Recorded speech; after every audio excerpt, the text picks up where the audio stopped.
संत रामपाल जी महाराज एक ऐसे महान संत जिन्होंने अपनी सतभक्ति, तत्व ज्ञान, करुणा और सेवा के बल पर समाज में नई मिसाल कायम की है। संत रामपाल जी महाराज की अगुवाई में उनके सभी सतलोक आश्रमों से समाज कल्याण के अद्भुत कार्यों ने समाज को सुनहरे भविष्य की एक नई उम्मीद दिखाई है। संत रामपाल जी महाराज से नाम दीक्षा लेने के बाद लाखों लोगों की लाइलाज बीमारियां जैसे कैंसर, एड्स आदि ठीक हुई। संत जी के ज्ञान से प्रेरित होकर उनके अनुयायियों ने लाखों यूनिट रक्तदान किया। संत जी ने लाखों बहन बेटियों का दहेज मुक्त विवाह करवाया।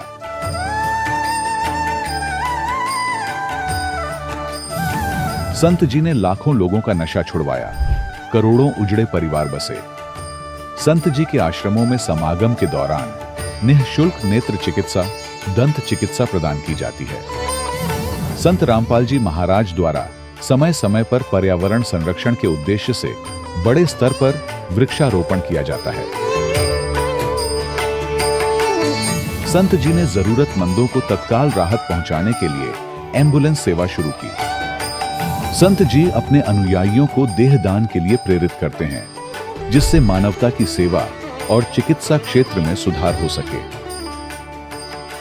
संत रामपाल जी महाराज के सभी आश्रमों में हर रोज निःशुल्क भंडारा आयोजित किया जाता है, जहां हर वर्ग, हर जाति और हर धर्म के लोग एक साथ बैठकर भोजन करते हैं।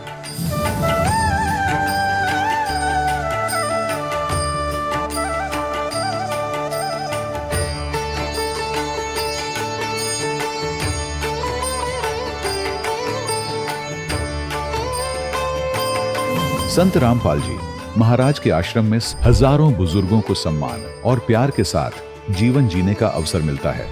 उनके खाने, रहने और स्वास्थ्य की पूरी जिम्मेदारी संत रामपाल जी महाराज उठाते हैं। अनाथ बच्चों के लिए संत रामपाल जी महाराज के सभी आश्रम किसी वरदान से कम नहीं। यहाँ उन्हें शिक्षा, संस्कार और भविष्य के लिए बेहतर अवसर प्रदान किए जाते हैं। चाहे बाढ़ हो, भूकंप या महामारी, संत रामपाल जी महाराज और उनके अनुयायी हमेशा ही जरूरतमंदों के लिए सबसे आगे खड़े रहते हैं। कोविड महामारी के दौरान संत रामपाल जी महाराज के आश्रमों से करोड़ों लोगों के लिए भोजन, दवाइयां और जीवन रक्षक सामग्रियां उपलब्ध कराई गई। चाहे गरीब की मदद हो या किसी शोषित और पीड़ित वर्ग के हक और सम्मान की लड़ाई, संत रामपाल जी महाराज ने हमेशा ही उनकी दबी आवाज को सरकारों तक पहुंचाया है और उन्हें उचित न्याय दिलवाने में अहम भूमिका अदा की है।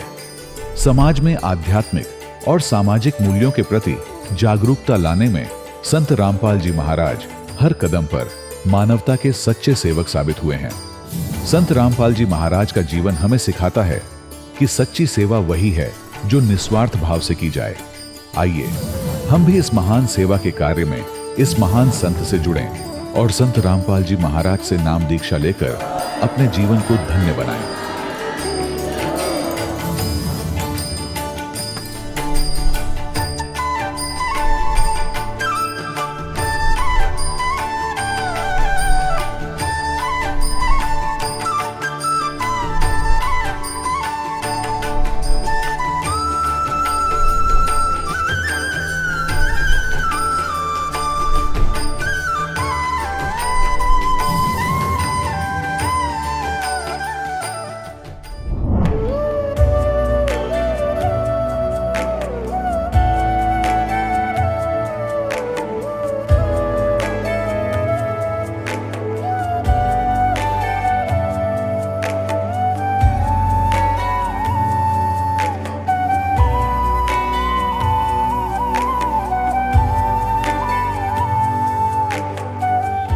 पवित्र श्रीमद् भागवत गीता, पवित्र चारों वेद, पवित्र कुरान शरीफ, पवित्र बाइबल, पवित्र गुरु ग्रंथ साहिब, पवित्र कबीर साहिब की वाणी में छुपे हुए गूढ़ रहस्य अर्थात तत्व को जानने के लिए कृपया अवश्य सुनिए जगत गुरु तत्वदर्शी संत रामपाल जी महाराज के मंगल प्रवचन। सत साहिब दर्शकों, इंसान जीवन भर भटकता है, सुख की तलाश में राह बदलता है, पर फिर भी मायूसी में खो जाता है।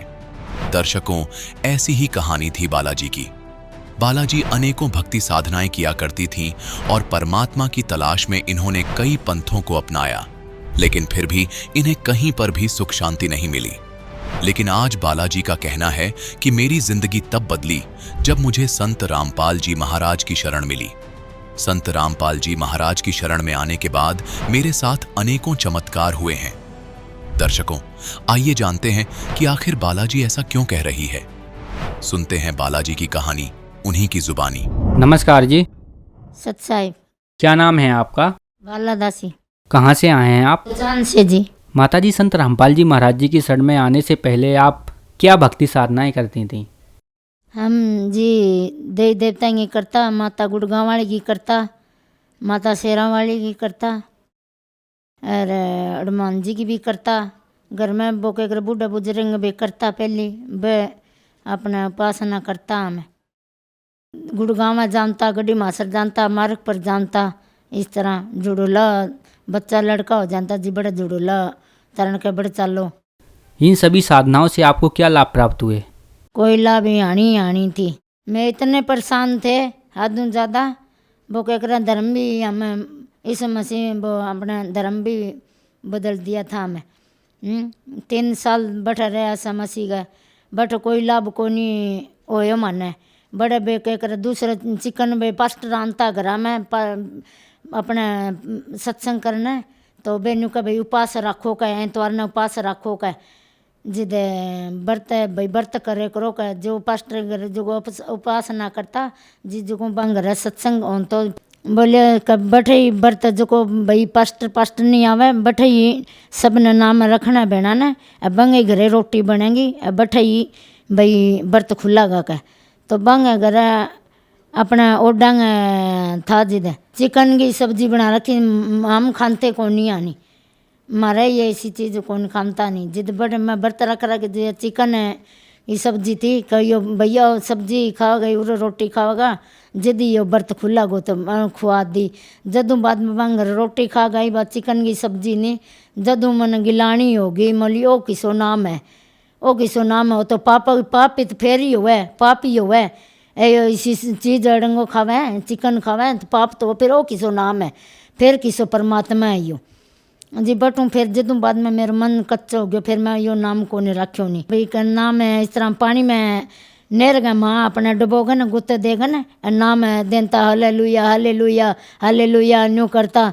इसको स्वीकार करो, इसको बहन को छुओ, इसको नाम मैं इस तरह न्यू करता भाई पास्टर। इसको भाई नाम दो, इसको भाई आपके खून से धो लो, इसके खून से रंग लो, इस तरह के कुकर करता भाई पास्टर। इस तरह न्यू करके न बोलता। हाँ जी। फिर मैं 3 साल बाद में फिर मत पीछा हटी, मत कौन ले वो नाम। मैं तो इस तरह नहीं हो, कोई नाम थोड़ी है, पाप तो एम हुआ ही है। फिर भी मरियो भगवान को नहीं, भगवान के रो किन्ने के कठम परमात्मा तो है, के रो कद मिलांगा परमात्मा, सच्चो ज्ञान के रो कद मिलागो। परमात्मा की खोज में फिरता। फिर अपने ओ नाम छोड़े, फिर निरंकारिया में फिर मैं जुड़ गया। फिर निरंकारिया में छोटा बच्चा का पैर छुआ, बड़ा फिर बच्चा का छुआ, फिर वो किसो नाम है, बड़ा का पाप चढ़ावा। इस तरह छोटा बच्चा का बड़ा पैर छुआ है, छोटा तो फिर भी सुनता अच्छा लग गया, ये बड़ा ही छोटा का पैर छुआ है, मैं यो किसो नाम है। फिर बटो में मेरा मन हट गयो, मैं तो बालका का पैर छुआ हुआ उरे। तो फिर बटो में मैं 2-3 साल रही, बटो में पाछी हट गई। मैं तो नाम को नहीं ना भाई, वही को नहीं, मेरे तो जच्चा नहीं, बटू हट गई, बालका का पैर छुआ हुआ जिद अब शरीर में, मैं यो नाम को नहीं। मैं तो फिर बटू मन पच्चा हो गयो। मेरे सास ने भी ले रखा था, भगजी ने ले रखा था, मैं जुड़ रही थी सच्चा चौदह में। पैर का प्रसाद देवा उरे का ठीक हो जाए दुख तकलीफ है। फिर बटू कौन दुख तकलीफ ठीक हो, प्रसाद खा ले चाहे किमी भंडारो कर ले चाहे, बट तो लंगर खा ले चाहे किमी की कौन ठीक हो। मैं ठीक ही कौन हुआ, सिमरन करा वो कह कर बड़े सत्संग में जावा, फिर ठीक ही कौन जी फायदो के है। फिर मैं कोनी, मेरे तो यो जचन। फिर भगजी बोलिया, फिर कहते ना ठीक लगा नहीं, बट तने जचा तू तन भाड़ो किराए। भगजी मन भाड़ो किराए तो मन ना कोई करता नहीं, मन कहता नहीं कोई बताता, बठे ही जानती मैं भगजी पीसा तो तू ठीक होनी चाहिए। कह तू भाड़ो किरायो ले जा मेरे कन, तू ठीक हुआ नहीं, तू बठे ही तू नाम ले ले, कटे तू दिखा ले, डॉक्टर ना दिखा ले, कटे नाम जी इच्छा मिले तन बठे ले, तेरे जी करे बठे जा। माता जी, आपने अपने दुख परेशानियों के कारण उनसे राहत पाने के लिए अलग अलग धर्म, अलग अलग पंथ अपनाए। इतनी भक्ति साधना की, उससे आपको कोई लाभ प्राप्त नहीं हुए। फिर आप संत रामपाल जी महाराज जी की शरण में कैसे आए? ये एक अपना तो बिना कड़ी बुक मिली, गाड़ी में भगत जी ने बुक दी, बुक पढ़ी मैंने। फिर गया सत्संग में, नाम ज्ञान लियो बटे अलेर में परला घर चल जाऊँ, मेरी बड़ी बहन के घर चल जावा। वो बुक पढ़ गए सुनाऊँ तो माने, अभी बुक में माने ज्ञान आन तो भी मैं सुनते जाना, सुनी जा जाना, खूब ही जाना, जी लगा जाना, मन कर तो खूब ही जाना, सुनी जा। तो बात सुनाऊँ तो मैं सुना, विनोद सुना तो बहुत अच्छी ज्ञान है परमात्मा की। मैं तो बढ़िया मिल गई तो रोज़ ही बड़े बैंक न सुनना जानता। मैं बेटा मैंने रोज़ सुना देकर बेटा, या तो परमात्मा की ज्ञान है आ तो मारा सुनना बहुत ही मन करे कि मुसीब का चल लगी के जाऊँगी। फिर मैं संत रामपाल जी महाराज के आश्रम में गई। फिर भी मेरे बहन के लड़का के साथ वो ले गया कि मुसिया ठूँ रोग कटा को थारो का ले गयो। फिर मैंने इस प्रकार से फिर जागा ना परमात्मा संत रामपाल जी महाराज के पूर्ण परमात्मा के आश्रम में जागा ना दीक्षा ली माने। माताजी, संत रामपाल जी महाराज जी से जुड़ने के बाद आपको क्या क्या लाभ प्राप्त हुए? लाभ तो यह है अपने सर, नकली भक्ति छोड़कर मन पूर्ण परमात्मा मिले माने, और अच्छा मार्ग मिले। जो बीमारी दुख तकलीफ हमारी परेशानी बीपी घटतो, ताकत का टीका लागता, गर्मियों में बोतला लागती, परेशानियाँ बीमारी खांसी थी मेरा बहुत साल तक, गला में दिक्कत रहती। परमात्मा ने यह ठीक करे मेरा तो बहुत ही, वो कह कर 20 साल लगे नड़ई खांसी थी पुरानी मेरे, इतनी खांसी थी भगजी दवाई दुआ कर नहीं छिक लिया था। बहुत दवाई भगजिया ने, बहुत दवाई भगजिया ने, भाड़ो किराए ले जाकर ठीक होनी चाहिए। संत रामपाल जी महाराज की दया से दुख तकलीफ दूर होता गया। मेरी बेटी भी ठीक होगी।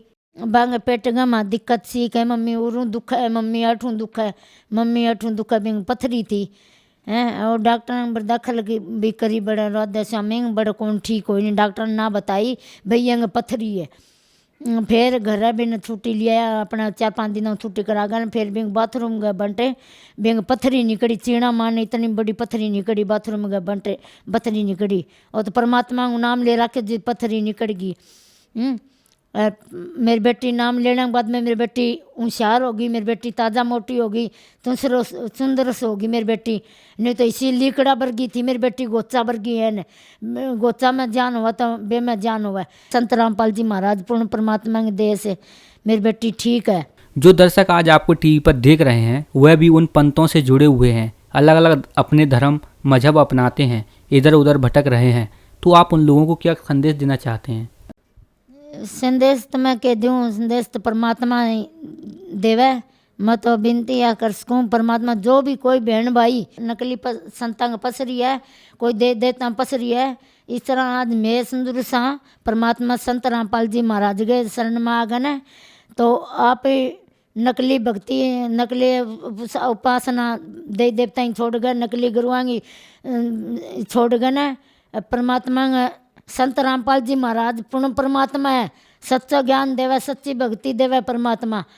कोई सुने तो कोई बहन भाई नकली संतांग पसरी है तो चैनल पर पीली पट्टी पर फ़ोन नंबर आते हैं, फ़ोन नंबर पर अपने फ़ोन मिलाकर फ़ोन नंबर जो भी कनक नेड़े नेड़े सेंटर अपने आश्रम है, सेंटर है बड़ा, अपने फ़ोन करो आश्रम में, फ़ोन अपना नाम लो, नाम लेगा अपना कल्याण कराओ। आपका बहुत बहुत धन्यवाद। सत्साई दर्शकों, अभी आपने सुने संत रामपाल जी महाराज से दीक्षा प्राप्त करके सुखी हुए भक्त के अनुभव। अब देखिए जगत गुरु तत्वदर्शी संत रामपाल जी महाराज के मंगल प्रवचन। भगवान की यथार्थ पद्धति प्राप्त करावेगा सतगुरु, और उस पद्धति से वो पद मिलेगा कौन सा, जहां जाने के बाद फिर लौट कर कभी संसार में नहीं आते। सतगुरु मिले तो इच्छा मेटे, पद मिल पदे समाना, और चल हंसा उस लोक पुठाऊं जो आदि अमर अस्थान। आदि अमर स्थान, शाश्वत स्थान। गीता जी अध्याय नंबर 18 के श्लोक नंबर 62 में कहा कि अर्जुन तू सर्वभाव से उस परमेश्वर की शरण में जा, उसकी कृपा से तू परम शांति को और सनातन परम धाम को प्राप्त होगा। अपनी साधना को बताता है 8वें अध्याय के 5 और 7 में गीता ज्ञानदाता। कि मेरी भक्ति करेगा तो युद्ध भी करना पड़ेगा और भक्ति भी कर। यहाँ शांति नाम की चीज नहीं है, और जन्म मृत्यु तेरी भी रहेगी और मेरी भी रहेगी। जहाँ युद्ध भी करना और जन्म मृत्यु होना, वो शांति हो सकती है। और ओम नाम है इस ब्रह्म का, ओम नाम के साथ न हो गए ओम शांति। ओमकार शांति का तो एक्सीडेंट है, ओम से शांति हो ही नहीं सकती। सारे उल्टे काम।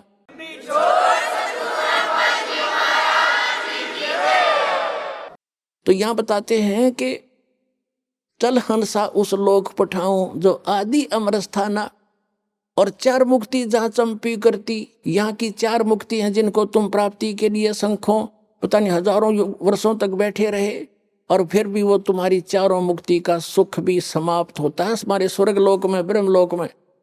और कहते हैं हम आपको ले जाएंगे साधना से, जहां आप जाओगे वहां चार मुक्ति जहां चंपी करती, सदा के लिए वो सुख आपके चरणों में रहेगा। चार मुक्ति जहां चंपी करती, माया होरी दासी, और दास गरीब अभय पद पर से वो मिले कबीर राम अविनाशी। धन्य है आपके माता पिता जिनसे जन्म हुआ, लख बर सूरा जूझ ही लख बर सावत दे, लख बर यति जहान में तब सतगुरु शरणा ले। तो पुण्यात्माओं, आप ऐसे पुण्य कर्मी प्राणी हो, युगों युगों से आप बहुत ही परमात्मा के निकट रहे हो, लेकिन हम पार नहीं हो पाए क्योंकि हम भगवान को पहचान नहीं पाए, तत्व ज्ञान हम समझ नहीं सके। यहाँ का सबसे बड़ा जाल काल का ये है कि जिस भी जीव को, मानव शरीरधारी प्राणी को जरा सा भी कोई यहाँ की ये नकली सुविधा उपलब्ध है, उसको परमात्मा की कति आवश्यकता महसूस नहीं होती। और जो महादुखी हैं वो परमात्मा के लिए भटकते हैं, तो काल न ये नकली संत, नकली दूत, ये ठग कदम कदम पर बैठा रखे हैं। वो उनके फंस के अपना जीवन नाश कर जाता है। और जो भक्ति करता नहीं, पूर्व जन्म का पुण्यकर्मी प्राणी है, उसको सब अच्छी सुविधाएं प्राप्त हैं, उसका व्यवसाय भी ठीक है, कोई पद पोस्ट भी उच्च है, परिवार भी अच्छा है, बच्चे भी लायक हैं, वो पूर्व जन्म के संस्कार हैं उनके, तो तत्व ज्ञान के अभाव से वो ऐसे अपना जीवन नष्ट कर जाते हैं। इस संपूर्ण अज्ञान को हटाने के लिए, इसका नाश करने के लिए परमात्मा स्वयं ही आते हैं। उस परमात्मा के अतिरिक्त जितने भी संत, महात्मा, काजी, मुल्ला, आचार्य, शंकराचार्य, मंडलेश्वर, महंत संत हैं, या जो देव पद प्राप्त किए हुए हैं, ये सभी जीव संज्ञा के अंदर हैं। और परमात्मा की महिमा को जीव नहीं जान सकता अपने बल से, इसलिए परमेश्वर स्वयं आते हैं हमें अपने कुछ आंशिक महिमा जो हमें आवश्यक है वो बताने के लिए।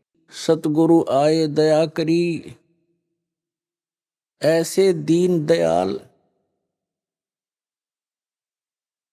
बंदी छोड़ वृद्धतास का, जठरग्नि प्रतिपाल।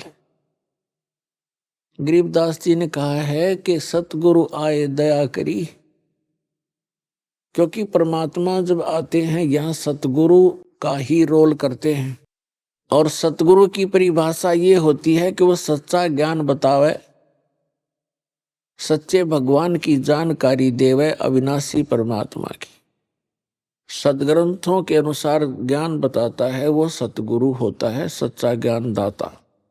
तो सच्चा ज्ञान परमात्मा ही दे सकता है, और उसको बताने के लिए वो परमात्मा स्वयं आते हैं।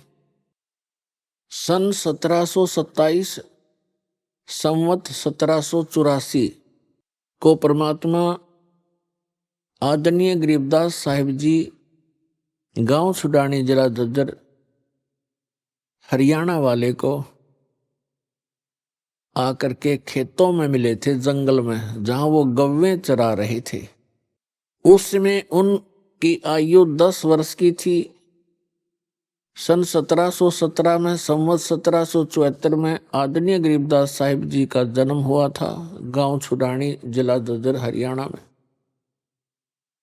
जब वो 10 वर्ष के हुए, अपने ही खेतों में अपनी ही गौओं को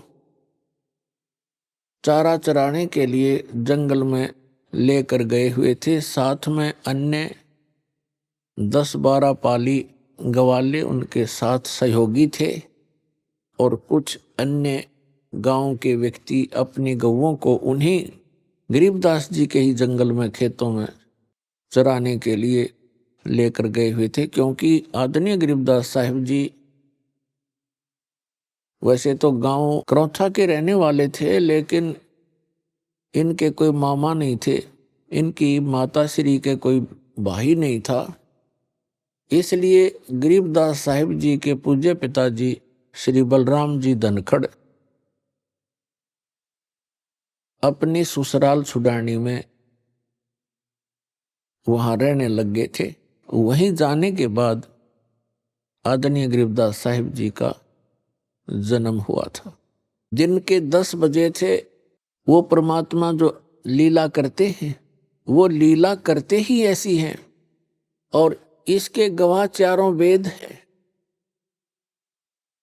ऋग्वेद मंडल नंबर 9 और सूक्त नंबर 86 के मंत्र नंबर 26 और 27 में, ऋग्वेद मंडल नंबर 9 सूक्त 82 के मंत्र 1, 2, 3 में, ऋग्वेद मंडल नंबर 9 सूक्त 54 मंत्र 3 में, ऋग्वेद मंडल नंबर 9 सूक्त 20 मंत्र 1 में, ऋग्वेद मंडल नंबर 9 सूक्त 94 के मंत्र 1 में, ऋग्वेद मंडल नंबर 9 सूक्त 95 के मंत्र नंबर 2 में, ऋग्वेद मंडल नंबर 9 सूक्त 1 मंत्र 9 में, ऋग्वेद मंडल नंबर 9 सूक्त 96 के 96 के 16 से लेकर 20 मंत्र में।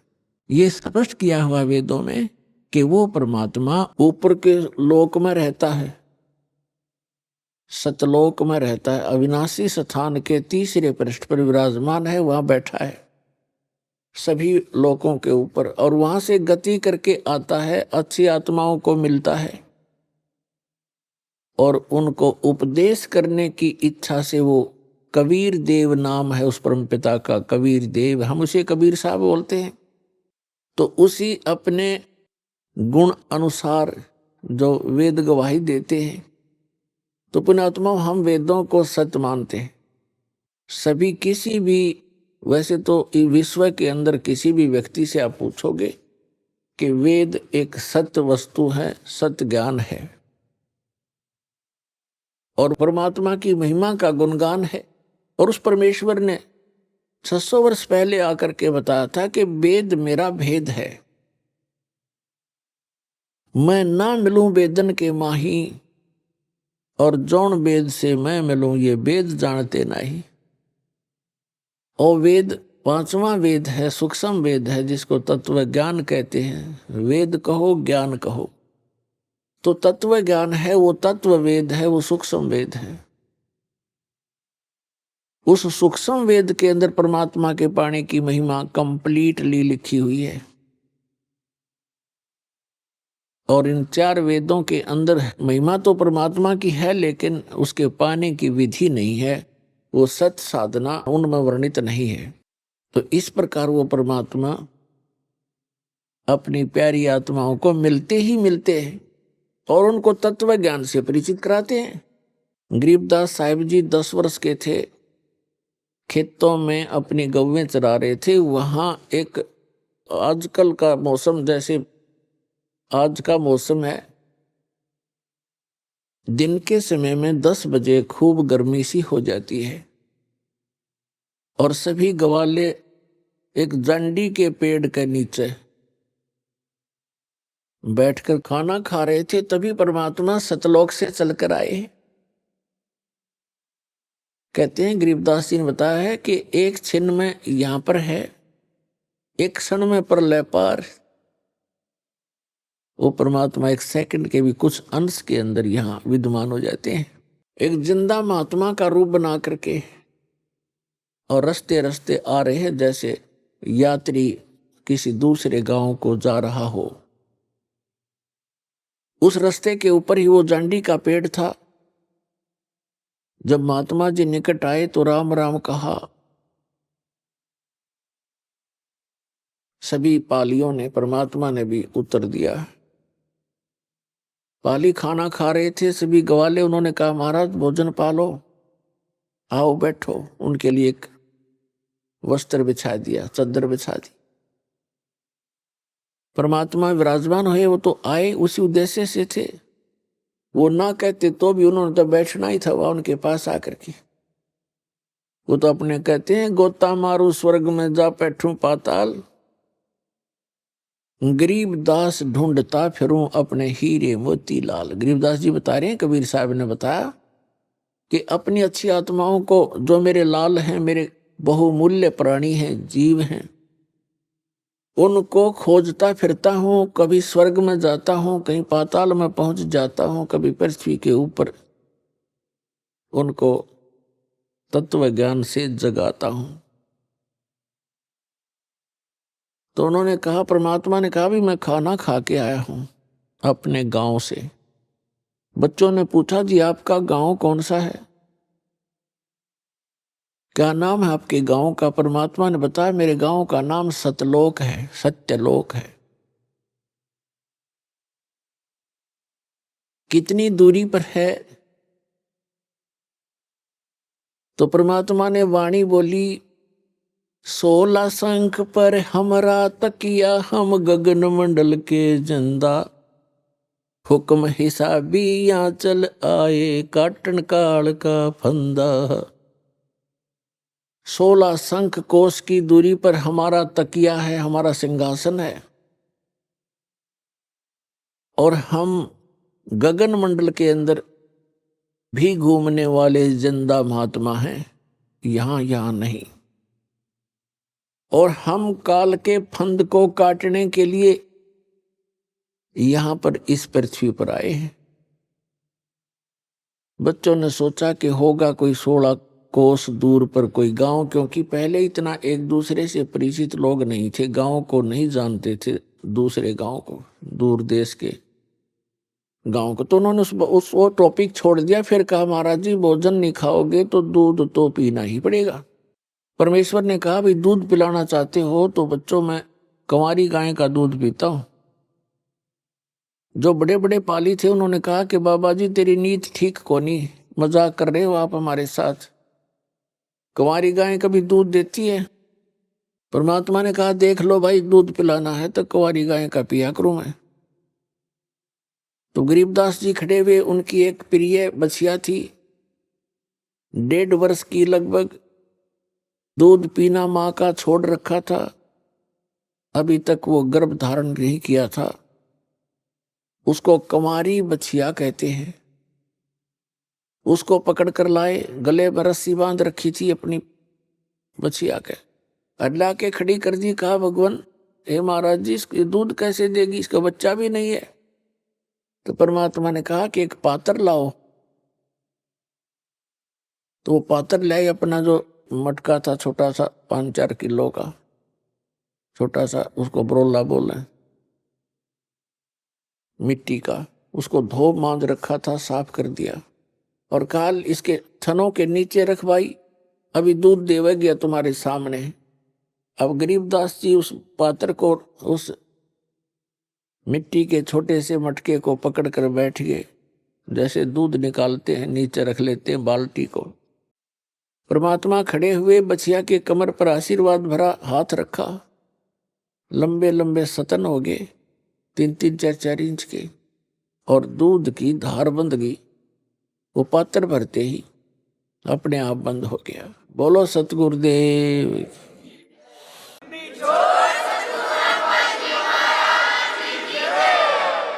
गरीबदास जी ने वो पात्र परमेश्वर को थमा दिया कि ले महात्मा जी आपकी महिमा अपरंपार है, कंवारी गाय का दूध निकाल दिया।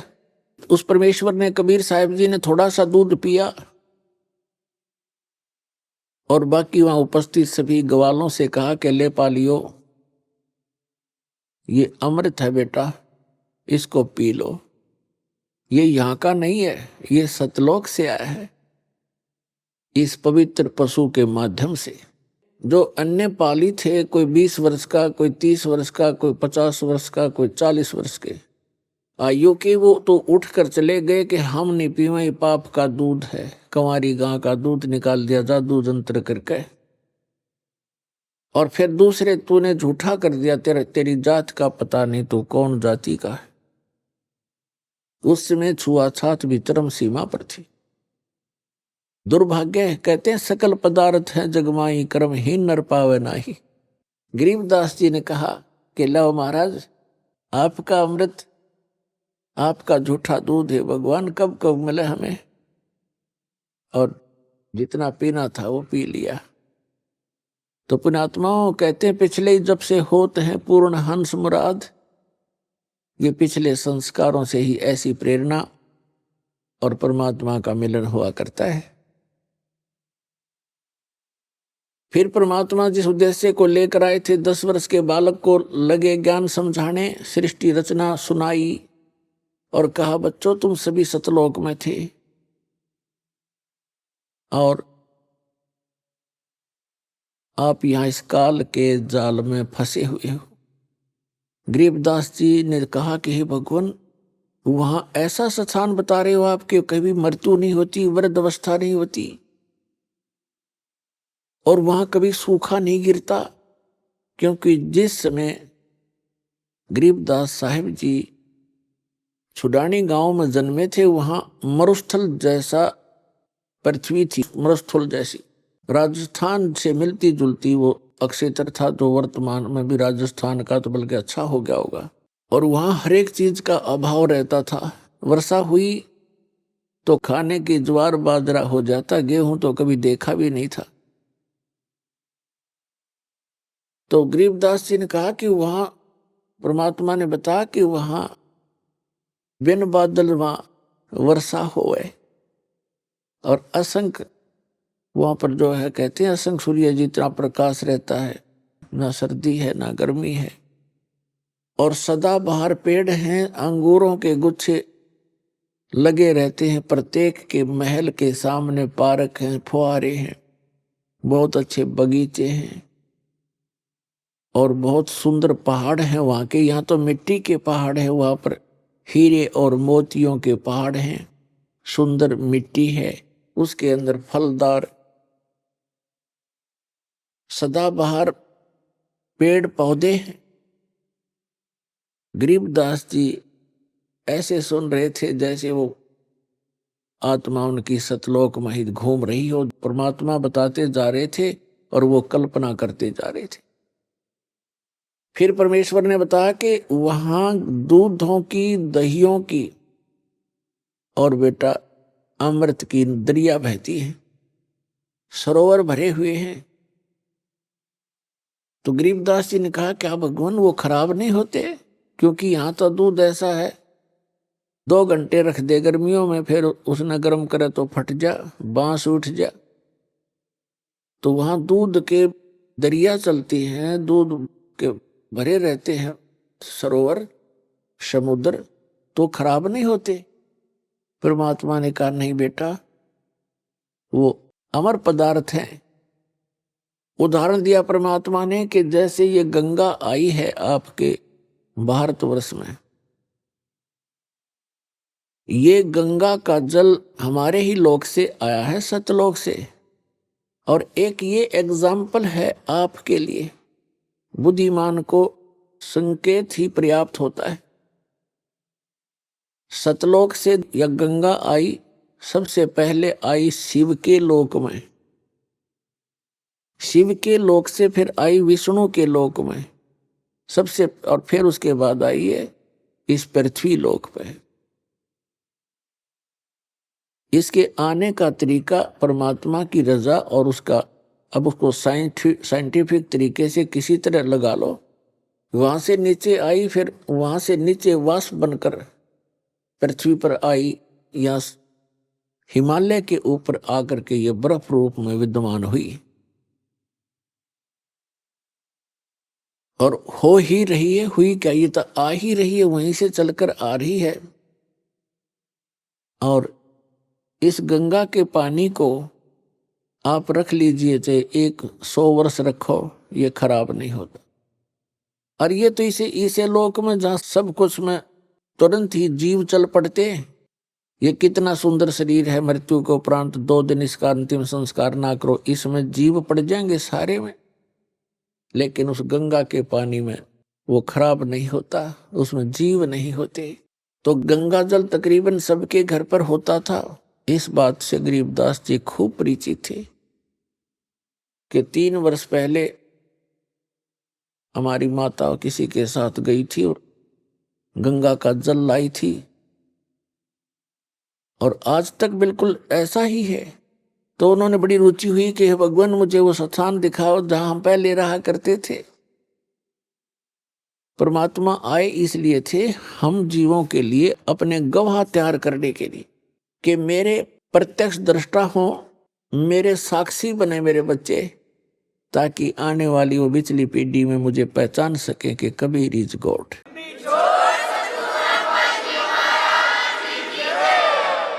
तो परमात्मा उनको सतलोक में लेकर गए, अपनी प्यारी आत्मा गरीबदास साहिब जी को। शरीर नीचे रह गया, आत्मा सूक्ष्म शरीर, फिर कारण शरीर, सब फिर वहां जाकर के उसका अपना ओरिजिनल शरीर जो वह हमारा था, उसमें वो मानव शरीर सदृश ही है, लेकिन उसका पूरी बॉडी का 16 सूर्य जितना प्रकाश है। और परमात्मा यानी परम अक्षर ब्रह्म का, सत्य पुरुष का, कबीर जी के वहां शरीर का इतनी रोशनी है, इतना प्रकाश है, जैसे करोड़ सूर्य करोड़ चंद्रमा मिला दे एक रोमकूप में। तो परमात्मा भी मनुष्य जैसा ही है, लेकिन सामर्थ्य में अंतर बहुत है, शक्ति में बहुत अंतर है। तो इस प्रकार गरीबदास जी को परमात्मा ऊपर लेकर गए, ब्रह्मा विष्णु महेश का लोक दिखाया, धर्मराज का लोक दिखाया, ये नकली सतलोक दिखाए, और यहाँ के ये स्वर्ग लोक दिखाए, नरक लोक दिखाए, इंद्र का लोक दिखाया, सभी ऊपर को लेकर गए, जहाँ काल रहता है वो स्थान दिखाया, और 11वां द्वार पार करके अक्षर पुरुष के लोक में प्रवेश किया। फिर 12वां द्वार पार करके सतलोक के अंदर प्रवेश हुए, भंवर गुफा के पार करके ऊपर पहुंच के जब परमात्मा जाकर के अपने ही दूसरे स्वरूप पर चवर करने लगे, क्योंकि परमात्मा में एक शक्ति होती है, एक सिद्धि होती है, एक सिद्धि जो बहुचोलेधार है। तो परमात्मा अन्य रूप बनाकर नीचे आते हैं और एक रूप में सिंहासन पर वहां विराजमान होते हैं। जो सिंहासन के ऊपर राजा के समान मुकुट पहने हुए, छत्र के नीचे बहुत बड़े गुंबज के अंदर परमात्मा वहां बैठे थे सिंहासन पर, उनके एक रोम में करोड़ सूर्य मिला दे करोड़ चंद्रमा, इतनी रोशनी थी उस परम पिता की। और नीचे से जो जिंदा महात्मा के रूप में वही परमात्मा अपना अन्य रूप धारण करके गए थे, अन्य वेश में, वो जिंदा महात्मा का रूप था। जिंदा कैसे होते हैं? मुसलमानों के अंदर जिंदा महात्मा होते हैं, काला टोप पहनते हैं छोटे से वाला, एक काला ही ओवर कोट पहनते हैं घुटनों से भी नीचे तक, पिंडलियों तक का, और एक कच्छा पहनते हैं घुटनों तक का। ऐसी वेशभूषा वाले को जिंदा महात्मा कहते हैं। जैसे कोई गिरी है, पुरी है, उनकी पहचान अलग है, कोई वैष्णव साधु है, उसकी अलग पहचान है, ऐसे जिंदा महात्मा के रूप का अलग पहचान है। तो वहां परमात्मा ने जाकर के एक चंवर रखा था। कबीर परमात्मा जो नीचे से गए थे, वो चंवर उठाकर उस सच्चे दरबार से और अपने ही दूसरे रूप जो सिंहासन पर विराजमान थे डबल रोल करने लगे, उनके ऊपर चंवर करने लगे ऐसे।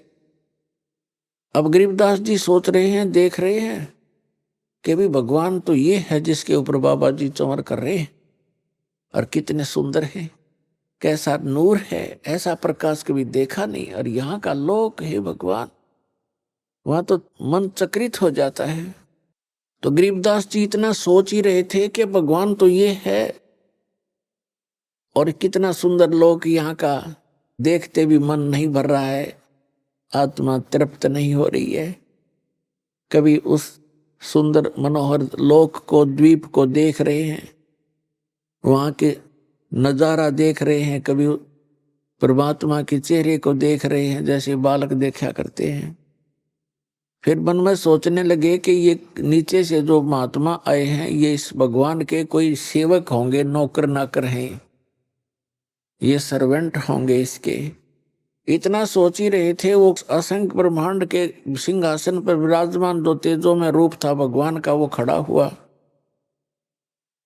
और ऐसे प्रार्थना करके कहा, विराजिए भगवान।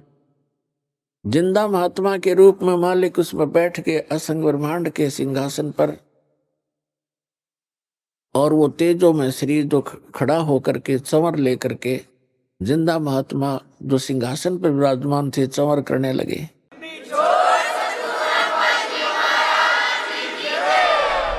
अभी आपने सुने संत रामपाल जी महाराज के मंगल प्रवचन। आइए अब सुनते हैं संत रामपाल जी महाराज से नाम दीक्षा लेकर सतभक्ति करके अद्भुत लाभ प्राप्त करने वाले अनुयायी के विचार। दर्शकों, आज कलयुग में इतने सारे धर्मगुरु हैं जो अपने आप को पूर्ण संत बताकर लोगों को भ्रमित कर रहे हैं। ऐसे में एक श्रद्धालु को एक सच्चा गुरु मिलना बहुत मुश्किल हो जाता है। दर्शकों, ऐसी ही कहानी थी हरिद्वार के रहने वाले बाबू राम जी की। बाबू राम जी भारतीय सेवा में सूबेदार मेजर ऑनरी लेफ्टिनेंट के पद से रिटायर्ड है। इन्होंने अपने जीवन में अनेकों भक्ति साधनाएं की, लेकिन फिर भी इन्हें परमात्मा से मिलने वाले सुख व मानसिक शांति नहीं मिली। भगवान से मिलने वाले सुखों की तलाश में बाबू राम जी ने कई कथावाचकों को सुना, नंगली वाले बाबा के भजन कीर्तन में भी शामिल हुए, लेकिन फिर भी इनकी सच्चे गुरु की तलाश समाप्त नहीं हुई। लेकिन दर्शकों, आज बाबू राम जी का कहना है कि जब से मैंने संत रामपाल जी महाराज की शरण ग्रहण की है, तब से मुझे पता लग गया है कि वास्तव में इस पूरे विश्व में सच्चा गुरु कौन है। दर्शकों, आखिर बाबू राम जी संत रामपाल जी महाराज को एक सच्चा गुरु और सच्चा भगवान क्यों कह रहे हैं? आखिर बाबू राम जी को संत रामपाल जी में भगवान क्यों दिखाई दे रहे हैं? आइए जानते हैं इसके पीछे की सच्चाई क्या है। सुनते हैं बाबू राम जी की कहानी उन्हीं की जुबानी। नमस्कार सर। सत साहब जी। सर, क्या नाम है आपका? जी बाबू राम। बाबू राम जी, आप कहाँ से हैं? मैं उत्तराखंड हरिद्वार डिस्ट्रिक्ट और रुड़की तहसील से हूँ जी। बाबू राम जी, संत रामपाल जी महाराज जी से नाम उपदेश आपने कब लिया? संत रामपाल जी महाराज से नाम दीक्षा मैंने 2017 में लिया जी। बाबू राम जी, आप क्या काम करते हैं? जी मैं फौज में था, पहले फौज से रिटायर हुआ। 32 साल सर्विस करने के बाद सूबेदार मेजर ऑनरी लेफ्टिनेंट से रिटायर हुआ हूँ 2014 में। सर, जैसा कि आपने बताया कि आप लेफ्टिनेंट मेजर के पद से रिटायर्ड हैं, आप सेना में अधिकारी रहे हैं, तो संत रामपाल जी महाराज जी की शरण में आने का क्या कारण रहा? और मुझे जो है एक सच्चे गुरु की तलाश थी। तो सर जी, जैसा मैं फौज में था, फौज में होने के नाते मेरे जो है पोस्टिंग भी होते रहे। जैसा कि गुजरात में रहा हूँ, मैं जोधपुर में रहा हूँ, राजस्थान, JNK में रहा हूँ, लेह लद्दाख और महाराष्ट्र वगैरह में, क्योंकि फौज में तो जगह जगह पे भेजते हैं। लेकिन एक चाहत थी पूर्ण सतगुरु की, क्योंकि सुना था कि पूर्ण गुरु के बगैर मुक्ति नहीं है। पर मुझे जो है इस चाहत को पूरा करने के लिए फौज में होने के नाते इतना समय भी नहीं मिल पाया। पर एक टीवी जो है माध्यम था, टीवी पर मैं सत्संग सुना करता था, प्रवचन सुना करता था। जैसे जैसे जैसा सुधांशु जी महाराज हो गए, देवकीनंदन ठाकुर जी हो गए, इसके साथ साथ जो है सतपाल जी महाराज हो गए, इनके सबके में जो है ये आसाराम जी हो गए, सबके ये जो है आधा घंटा जो है प्रवचन करते थे और 20 मिनट जो है जनता को नचाते थे, क्योंकि इनके पास साजबाज बड़ा तगड़ा होता है, इनके तो ड्रामे ही बहुत ज़बरदस्त हैं। इसके साथ साथ जो है नगली वाले का नाम सुना था। नगली वाले के उसमें जब जैसे ही मैं रिटायर होकर के आया, क्योंकि काम तो थोड़ा कम हो गया, फिर मेरे ललक तो वही थी पूर्ण सतगुरु की। मैं नगली वाले के भजन कीर्तनों में जाने लगा जी। वहाँ पर भी जो है वहाँ पर आवाज़ मालिक ने बहुत अच्छी दी हुई थी और इम्प्रेशन भी था। मैं माइक लेकर के और मुझे चुनरी उड़ा देते थे और मैं नाचता था, गाता था और भजन कीर्तन करता था, बड़ा अच्छा लगता था। लेकिन मेरे परमात्मा ने जो है मेरे संत रामपाल जी महाराज के रूप में मुझे सतगुरु मिले। वो कैसे मिले? एक बार रुड़की के अंदर जो है सत्संग चल रहा था, सत्संग होना था, जैसा इतवार को सत्संग था। एक जो है संत रामपाल जी महाराज के अनुयायी घर पर आए। उन्होंने कहा कि भाई आप जो है इतवार को हमारे पास जरूर आना, आप तो बहुत जगह जाते हो। वो कहने लगे आप हमारे सत्संग में जरूर आइयो। तो अब मैं जब उन्होंने मुझे बोला इस तरीके से, मैं सत्संग में चला गया। सत्संग में जाने के बाद वहाँ का नज़ारा देखा मैंने, बहुत ही बड़े आराम से सारे भक्त बोलते हैं वो। अभी तो मुझे भी पता लग गया कि भक्त क्या होता है मेरे सतगुरु रामपाल जी महाराज से जुड़ने के बाद। वहाँ का माहौल देख करके बहुत अच्छा लगा, बहुत ही अच्छा लगा। और सभी ने जो है वो सत्संग सुनने के बाद मुझे ज्ञान समझाया। ज्ञान समझने के बाद मैंने संत रामपाल जी महाराज से नाम दीक्षा लिया। सर, सुना है कि संत रामपाल जी महाराज जी से नाम उपदेश लेने वाले श्रद्धालुओं को लाभ प्राप्त होते हैं, तो क्या आपको भी कोई लाभ प्राप्त हुए? जी, अनेकों लाभ हुए हैं, बहुत लाभ हुए हैं। जैसा कि मैं फौज में था, बैठक का काम था ज़्यादातर, क्योंकि क्लैरिकल साइड से था। तो मुझे जो है पाइल्स की बीमारी हो गई थी, जिसको बवासीर कहते हैं। और बवासीर जो है बड़ा परेशान कर दिया था। यहाँ पर एक कस्बा मंगलोर पड़ता है, यहाँ पर एक कपूर हॉस्पिटल है, वहाँ पर वो स्पेशलिस्ट डॉक्टर था, उसको मैंने दिखा दिया। नाम लेने की बात है, ये बाद की बात है। तो उसने जो है ऑपरेशन के लिए लिख दिया। पहले तो ट्रीटमेंट करता रहा 2 महीने तक, उसने फिर ऑपरेशन लिख दिया। तो ऑपरेशन का जैसे ही बताया, उन्होंने बड़ी चिंता सी हुई कि कैसे होगा भाई, ये तो बड़ा अजीब ऑपरेशन होगा।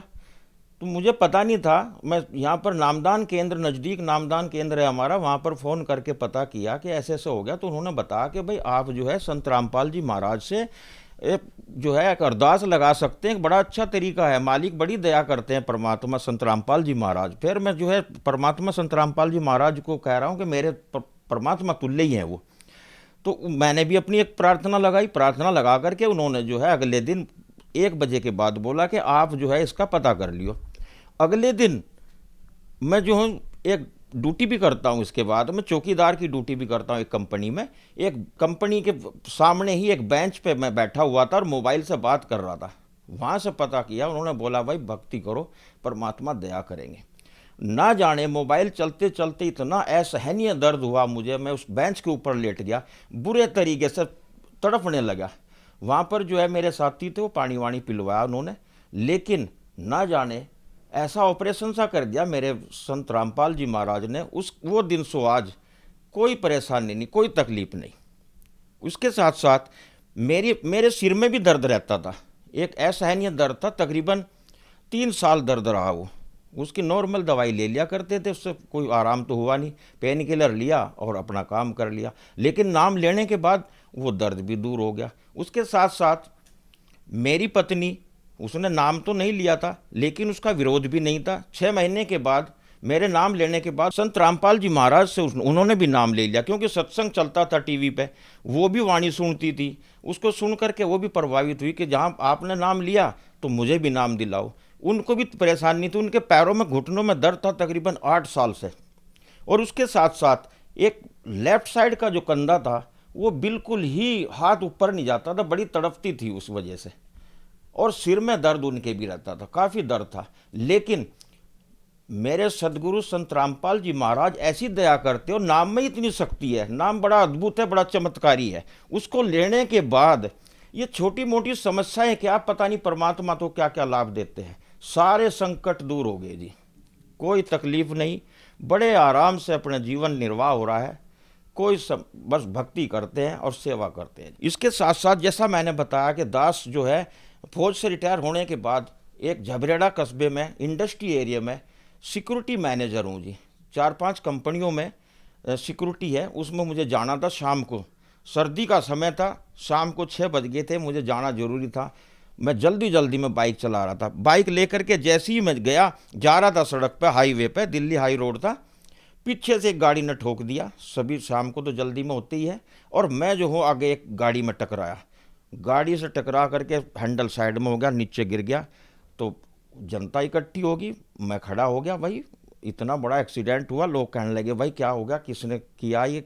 गाड़ी वाला भी साइड में रुक गया, क्योंकि उसका भी पीछे से टूट चुका था। तो मैंने कहा भाई मुझे कुछ नहीं हुआ, अब कहने लगे कि इस पे कौन बैठा हुआ था, कौन चला रहा था, आप पीछे थे? मैं कहा नहीं, मैं ही चला रहा था। कि नहीं, ऐसा नहीं हो सकता।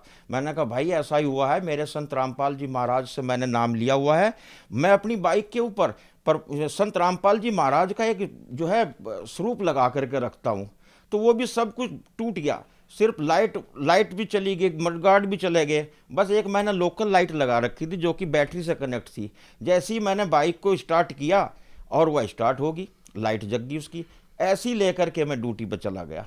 शाम को जैसे ही मैं ड्यूटी पर पहुंचा तो वहाँ पर भी पूरा स्टाफ, हमारा सिक्योरिटी स्टाफ परेशान हो गया, भाई ये कैसे हो गया, आपको दवाई सवाई करानी चाहिए। मैंने कहा दवाई की ज़रूरत नहीं है, मैं ड्यूटी पर आ गया हूँ, सुबह को मैं जाऊँगा। सुबह 4 बजे जैसे ही मैं घर पर आया, चुपचाप बाइक खड़ी कर दी और मैं सो गया।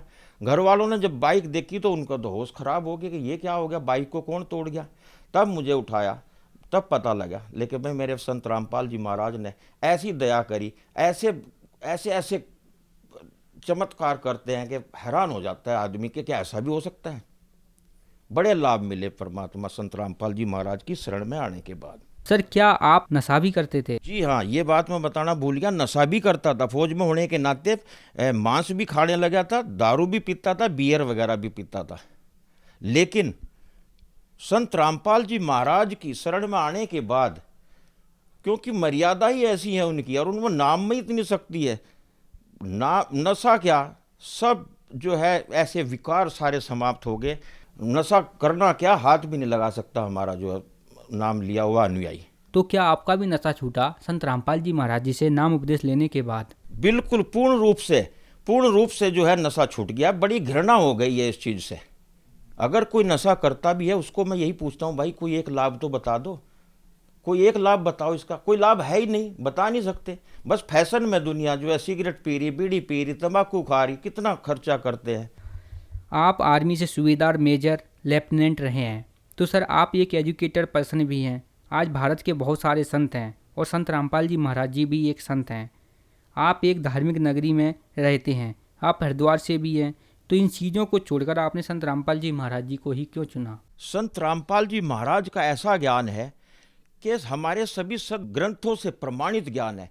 गुरु जी हमारे जब सत्संग चलता है ना, उस सत्संग में एक एक लाइन जो है उंगली रख रख करके दिखाते हैं कि बच्चों ये देखो क्या लिखा है। और हमको क्या बताया जा रहा था, हमको तो पूरे ग्रंथों के खिलाफ ही, विरुद्ध ही बताया जा रहा था। इन्होंने अपनी दुकानें चलाने के लिए, जितने भी धर्म गुरु हैं, इनको दुकानदार ही कहूँगा मैं तो, क्योंकि अभी ज्ञान ही ऐसा मिल गया, परमात्मा ने तो ऐसा प्रमाणित कर दिया हर ग्रंथ में, हर पवित्र ग्रंथ में। गीता जी है, हमारे वेद हैं, कुरान शरीफ हैं, उसके साथ साथ गुरु ग्रंथ साहब हैं, बाइबल्स हैं, सबको खोल खोल करके, जो कभी हम जिंदगी में कभी सुना भी नहीं था, देखा भी नहीं था। और हमारे संत रामपाल जी महाराज इस तरीके से अपना ज्ञान समझाते हैं कि उसके अलावा कोई ज्ञान टिकता ही नहीं। अगर कोई है तो बता दे। सर संत रामपाल जी महाराज जी जो ज्ञान देते हैं वह उनका अपना बनाया हुआ ज्ञान है या वह कहीं से बताते हैं? देखिए, उनका अपना ज्ञान नहीं है, उनको तो परमात्मा ने ऐसा ज्ञान दिया हुआ है कि उनको चेतना किया, उन्होंने तो सदग्रंथों से खोल खोल करके जो है ज्ञान बता दिया है, इसीलिए तो प्रमाणित ज्ञान है। और सब जनता जुड़ती जा रही है। इतना सब कुछ होने के बाद भी हमारे जितने, पूरे भारत क्या पूरे विश्व में संत रामपाल जी महाराज की शरण में आ रहे हैं नाम लेकर के, और अपना जो है मोक्ष करा रहे हैं। मोक्ष होगा इसमें, क्योंकि ज्ञान ही ऐसा है, परमात्मा ने हमको बता दिया संत रामपाल जी महाराज ने। इसलिए मैंने संत रामपाल जी महाराज की शरण में आकर के नाम दीक्षा ली। सर जैसे कि आप उत्तराखंड के हरिद्वार से हैं, उत्तराखंड को देवों की भूमि कहा जाता है, यहाँ देवी देवताओं की पूजा ज़्यादा होती है। और संत रामपाल जी महाराज जी के बारे में कहा जाता है कि जो संत रामपाल जी महाराज देवी देवताओं की पूजा छुड़वाते हैं, तो क्या आपने भी जब संत रामपाल जी महाराज जी से नाम उपदेश लिया तो क्या देवी देवताओं की भक्ति छोड़ दी? देखिए, संत रामपाल जी महाराज किसी भी देवी देवता की पूजा नहीं छुड़वाते। वो तो शास्त्रों के अनुकूल, जो शास्त्रों में प्रमाणित जो पूजा पद्धति है, असली पद्धति, उसको उसके माध्यम उसको बताते हैं, और उसी से जो है सभी देवी देवताओं का साधना होती है, लाभ मिलता है।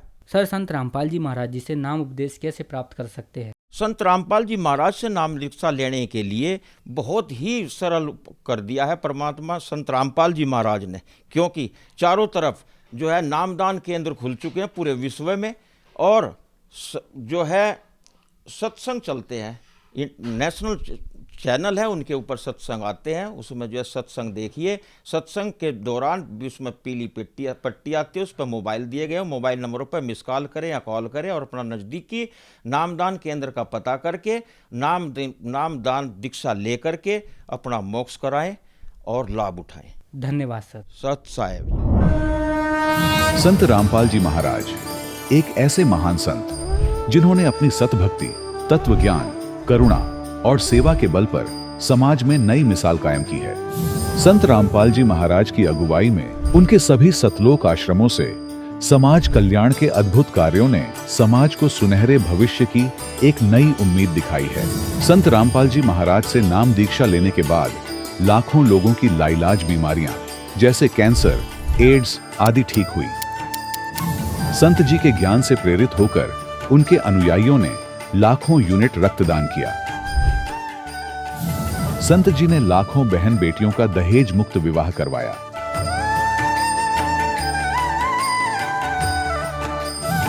संत जी ने लाखों लोगों का नशा छुड़वाया, करोड़ों उजड़े परिवार बसे। संत जी के आश्रमों में समागम के दौरान निःशुल्क नेत्र चिकित्सा, दंत चिकित्सा प्रदान की जाती है। संत रामपाल जी महाराज द्वारा समय समय पर पर्यावरण संरक्षण के उद्देश्य से बड़े स्तर पर वृक्षारोपण किया जाता है। संत जी ने जरूरतमंदों को तत्काल राहत पहुंचाने के लिए एम्बुलेंस सेवा शुरू की। संत जी अपने अनुयायियों को देहदान के लिए प्रेरित करते हैं, जिससे मानवता की सेवा और चिकित्सा क्षेत्र में सुधार हो सके। संत रामपाल जी महाराज के सभी आश्रमों में हर रोज निःशुल्क भंडारा आयोजित किया जाता है, जहां हर वर्ग, हर जाति और हर धर्म के लोग एक साथ बैठकर भोजन करते हैं।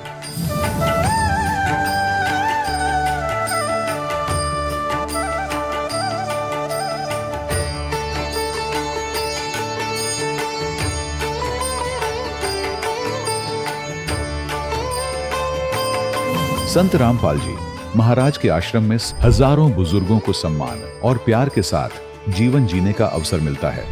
उनके खाने, रहने और स्वास्थ्य की पूरी जिम्मेदारी संत रामपाल जी महाराज उठाते हैं।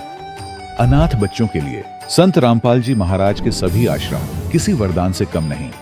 यहाँ उन्हें शिक्षा, संस्कार और भविष्य के लिए बेहतर अवसर प्रदान किए जाते हैं। चाहे बाढ़ हो, भूकंप या महामारी, संत रामपाल जी महाराज और उनके अनुयायी हमेशा ही जरूरतमंदों के लिए सबसे आगे खड़े रहते हैं। कोविड महामारी के दौरान संत रामपाल जी महाराज के आश्रमों से करोड़ों लोगों के लिए भोजन, दवाइयां और जीवन रक्षक सामग्रियां उपलब्ध कराई गई। चाहे गरीब की मदद हो या किसी शोषित और पीड़ित वर्ग के हक और सम्मान की लड़ाई, संत रामपाल जी महाराज ने हमेशा ही उनकी दबी आवाज को सरकारों तक पहुंचाया है और उन्हें उचित न्याय दिलवाने में अहम भूमिका अदा की है। समाज में आध्यात्मिक और सामाजिक मूल्यों के प्रति जागरूकता लाने में संत रामपाल जी महाराज हर कदम पर मानवता के सच्चे सेवक साबित हुए हैं।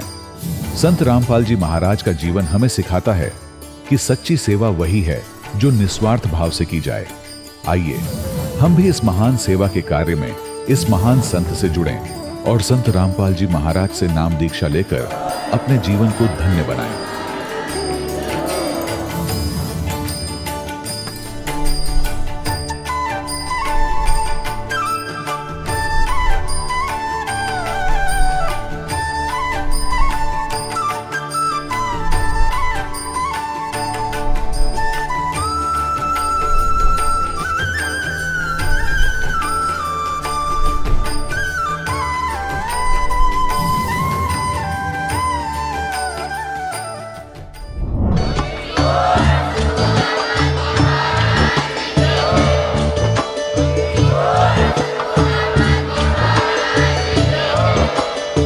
सुन रहे थे जगत गुरु तत्वदर्शी संत रामपाल जी महाराज जी के मंगल प्रवचन। अधिक जानकारी के लिए विजिट कीजिए हमारी वेबसाइट www.jagatgururampalji.org।